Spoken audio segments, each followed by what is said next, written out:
दिन को जब उंगली कटी तुम्हारी।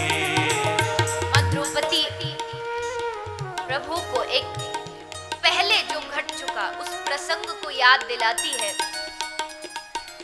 कि जब राजसूय यज्ञ पांडवों ने किया तो शिशुपाल वहां आया था और उसने भगवान को 100 गालियां दी थी।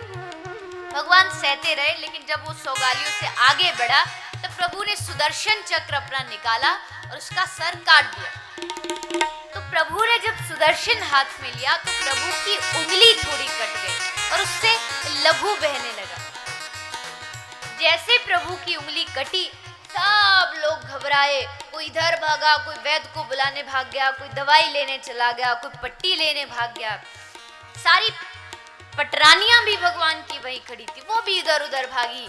द्रौपदी भी वहीं खड़ी थी। द्रौपदी प्रभु को छोड़ के कहीं नहीं गई। वहीं खड़ी खड़ी द्रौपदी ने अपनी बड़ी कीमती, बड़ी सुंदर साड़ी जो पहनी थी, उस साड़ी का जो पल्ला था उसके कोने से चीर फाड़ करके भगवान की उंगली में लपेट। तब आज द्रौपदी प्रभु को उस दृश्य को याद दिलाती हुई कहती है, प्रभु तुम उस दिन को याद करो, उंगली कटी, मैंने वो वस्त्र बांधा। प्रभु आज उस वस्त्र का ऋण उतारने की बारी है और प्रभु को याद करते हुए कहती है,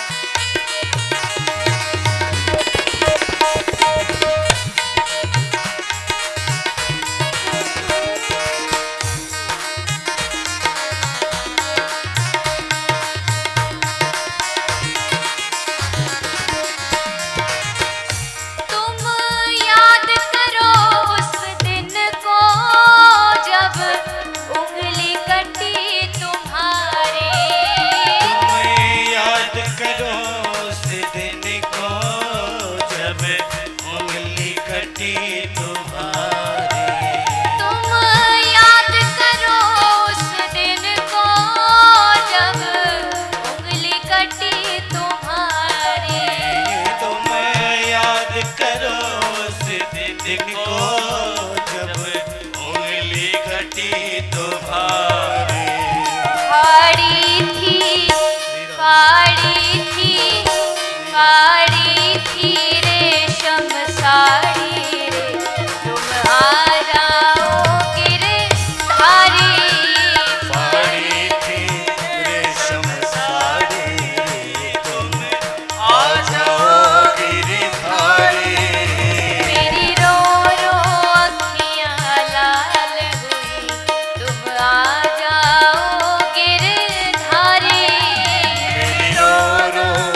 आज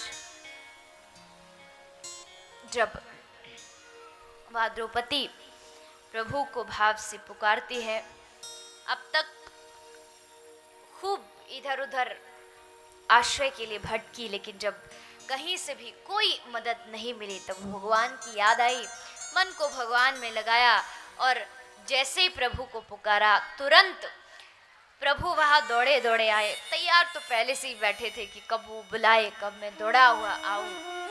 आए, आके द्रौपदी की साड़ी बढ़ाते गए, दुशासन खींचता गया। 10,000 हाथियों का बल रखने वाला दुशासन साड़ी खींचता बेहोश होके गिर पड़ा, लेकिन उस साड़ी का कहीं अंत नहीं आया। प्रभु की कृपा तो जिस पर हो जाए उसके लिए कोई भी काम असंभव नहीं है।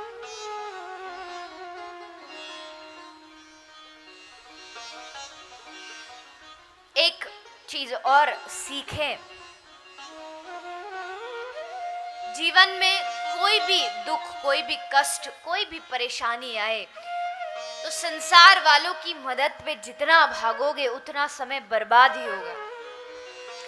कोई भी तुम्हारी मदद नहीं करेगा। हाँ, आपके सामने जरूर आंखों से 2-4 आंसू बहा देंगे, लेकिन आपके पीठ पीछे जाके आप ही की हंसी उड़ाएंगे। कोई मदद नहीं करेगा। दुख में दिखाने के लिए तो सब साथ हो ही जाते। किसी की जब मृत्यु हो जाती है तो सब इकट्ठा हो जाते हैं, माताएं बहनें आती हैं, रोती है। ऐसा नहीं दुख नहीं होता, लेकिन कई स्थान पर ऐसा भी मैंने अपनी आंखों से देखा है कि जब आती है ना किसी के मृत्यु में, तो दूसरे गांव से आती है किसी वाहन में बैठ के, पूरे रास्ते हंसती आती है, गाती आती है, चुटकुले सुनाती आती है, मूंगफली खाती आती है। लेकिन जैसे गांव में घुसने की बारी आई, देखा कि अब पहुंच गए, किया घूंघट का बड़ा फायदा है माताओं बहनों के लिए। सबसे ज्यादा फायदा तो कथा में आके घूंघट करके बैठ जाओ, 3 घंटे आराम से सो, पड़ोसी को भी पता नहीं चलेगा कि सो रही है कि ध्यान से कथा सुन रही है। सब कहेंगे अरे वाह वाह, क्या समाधि से कथा। और कोई पुरुष सोए तो वो तो दिख जाता है चेहरे से। अब माताएं बहनें घूंघट करके सो जाए तो ऐसा ही वहां भी होता है, घूंघट करके रोना कम आता है, चिल्लाना ज्यादा आता है, जोर जोर से। देखिए, इसका विरोध नहीं है, इसको गलत अर्थ में मत लेना। ऐसा नहीं कि सब ढोंगी करते हैं। जिसको अंदर से दुख होता है वो अपना कोई जाता है तो दुख भी होता है, लेकिन कुछ जो दूर के रिश्तेदार होते हैं वो बस ऐसे ही आ जाते हैं दिखाने के लिए कि देखो हम भी दुखी हैं। लेकिन जीवन में कोई भी परेशानी हो, कोई भी आपकी कभी मदद नहीं करेगा। हाँ, अगर कभी परेशानी हो और सच्ची मदद चाहिए तो एक बार भगवान के सामने जाके कहना कुछ मत, मांगना कुछ मत। ये मत कहना कि प्रभु हमारा दुख दूर कर दो। बस एक बार प्रभु के सामने जाके अपने आंखों से 2 बूंद आंसू बहा देना, बस। प्रभु आगे क्या करना है वो फिर भगवान पर छोड़ दो, वो करेंगे, फिर आपको करने की कोई जरूरत नहीं, उनके ऊपर छोड़ करके। तो आज माँ द्रौपदी ने अपनी बहू माँ उत्तरा को यही शिक्षा दी थी कि बेटी, जीवन में कोई कष्ट आए तो भगवान की शरण में जाना। माँ उत्तरा आज प्रभु की शरण में आई और एक ही बार में माँ उत्तरा की जो अर्जी थी भगवान ने उसको सुना भी और माँ उत्तरा की भगवान ने रक्षा भी की। अब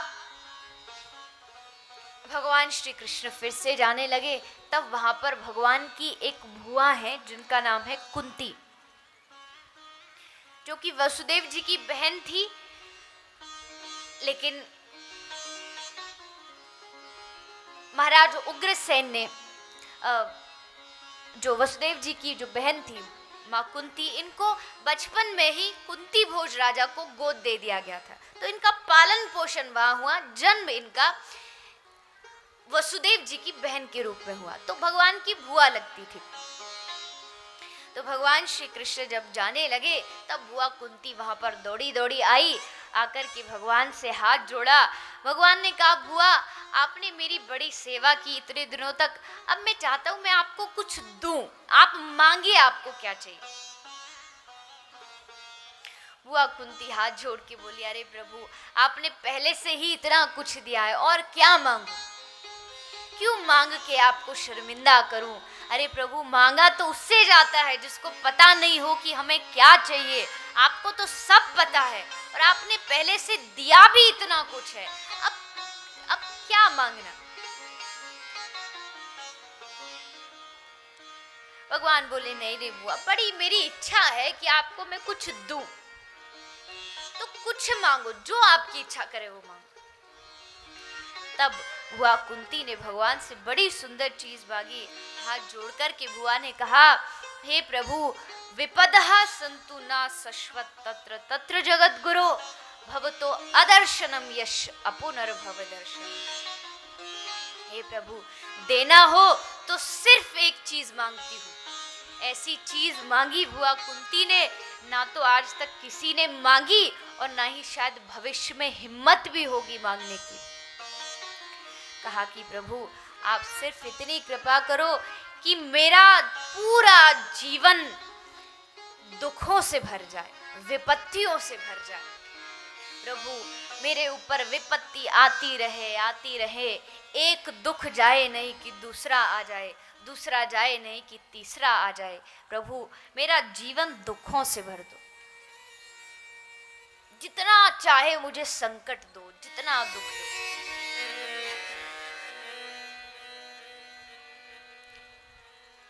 और हम लोग जब भगवान के मंदिर में जाते तो हम क्या मांगते हैं भगवान से?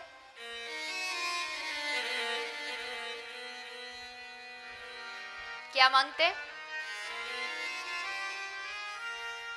एक चीज हो तो पता भी चले, मांगने की लिस्ट ही इतनी लंबी होती है कि खुद को ही नहीं पता। बस पहुंच जाएं एक बार मंदिर में, भगवान का तो दर्शन बाद में कर लेंगे, पहले मांग लो जो मांगना, झोली भर लो। शुरू हो जाते, भगवान ये दे दे, भगवान ये दे दे, वो दे दे, ऐसा दे दे। भक्ति जनों के संकट क्षण में दूर करे प्रभु, हमारे संकट तू दूर कर दे।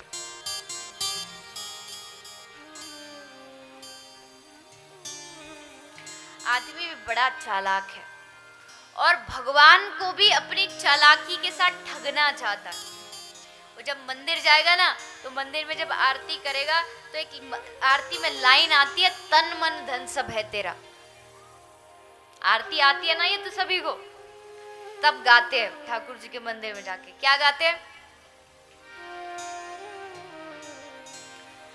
तन मन धन सब है तेरा, स्वामी सब कुछ है तेरा,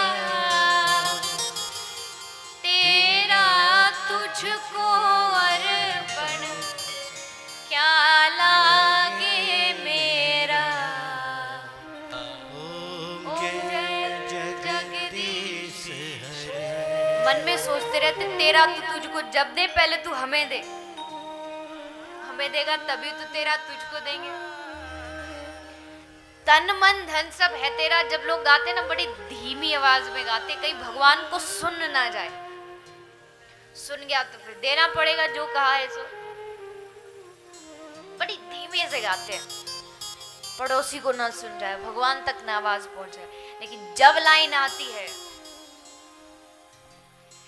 श्याम सुंदर जी की आरती जो कोई नर गावे, प्रभु जो कोई नर गावे, माँ के घर लक्ष्मी आवे, माँ के घर धन संपत्ति आवे। इस लाइन को तो इतनी तेज गाएंगे कि पूरा हॉल गूंजने लग जाएगा।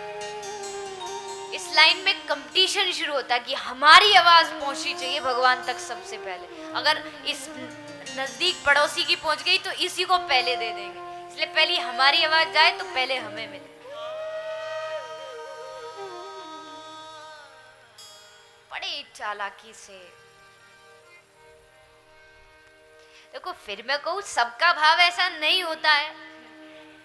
सब इस दुनिया में सब तरीके के लोग हैं, भक्त भी हैं, निष्काम भक्त भी हैं, जिनको कोई मतलब नहीं है इन सब चीजों से, लेने देने से, ऐसे भी हैं। लेकिन संख्या जो ज्यादा है वो मांगने वालों की ज्यादा है। भगवान से इकट्ठा मांगने की इच्छाएं, प्रभु भगवान से कहेंगे भगवान तू मेरे बेटे को नौकरी लगा दे। भगवान बोलेंगे क्यों नौकरी लगाऊं? बोले भगवान पिछले साल तेरी गिरिराज जी में आके परिक्रमा नहीं दी थी मैंने। भगवान पर भी बड़ा एहसान जता के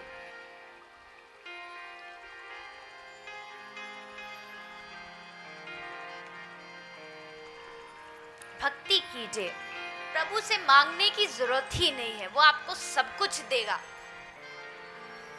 मांगना नहीं पड़ेगा। मांगना पड़े तो समझ जाना कि अभी आपकी भक्ति में कहीं थोड़ी कमी है। वो जब बिना मांगे दे, बिना बताए दे। सुदामा ने भगवान से मांगा नहीं था, लेकिन क्या नहीं दिया सुदामा को? सोने का पूरा महल, सोने की नगरी बना के दे दी। जो भगवान के पास जिस महल में भगवान रहते, वैसा महल सुदामा को बना के दिया। क्यों? क्योंकि सुदामा ने मांगा नहीं था। अगर मांग लेते, क्या ज्यादा से ज्यादा क्या मांग सकते भगवान से? भगवान एक घर दे दे, कौन सी बड़ी बात है भगवान के लिए घर देना? जो पूरी दुनिया का मालिक है, क्या वो आपको एक घर नहीं दे सकता? चुटकी बजाते मिल जाए।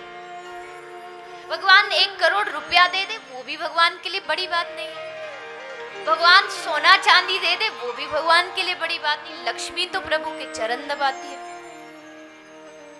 प्रभु कहते हैं तू जो मांगेगा मैं दूंगा। तू बेटा मांगे मैं बेटा दे दूं।